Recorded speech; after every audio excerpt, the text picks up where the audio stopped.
বৈষম্য বিরোধী ছাত্র আন্দোলনের কেন্দ্রীয় আহ্বায়ক হাসনাত আব্দুল্লাহ বলেছেন, আমাদেরকে অবশ্যই সজাগ থাকতে হবে। আশেপাশের ফেসিবাদ যে কোনো সময় মাথাচাড়া দিয়ে উঠতে পারে। ইতোমধ্যেই আমরা শুনেছি জাতীয় পার্টি বলেছে আওয়ামী লীগ এবং জাতীয় পার্টি নাকি দেশের 50% মানুষকে প্রতিনিধিত্ব করে। জাতীয় পার্টি হলো জাতীয় বেঈমান। তারা অভ্যুত্থান পরবর্তী এই বাংলাদেশে শহীদদের রক্তের ওপর দাঁড়িয়ে এমন দুঃসাহস কিভাবে পায়।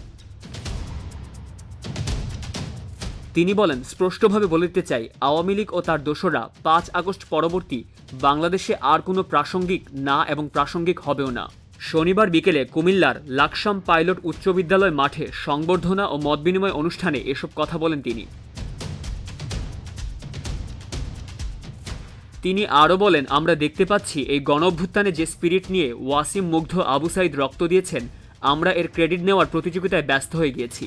কিন্তু যে উদ্দেশ্যে রক্ত দিয়েছেন সেটি বাস্তবায়নে আমরা কতদূর এগোলাম সে হিসাব এখন আর অনেক রাজনৈতিক দলের কাছে গুরুত্বপূর্ণ বিষয় নয়।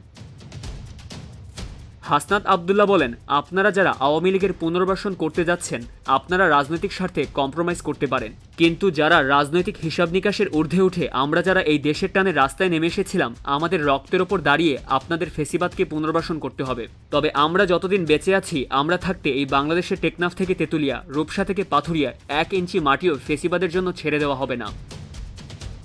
News desk, UKBD Times.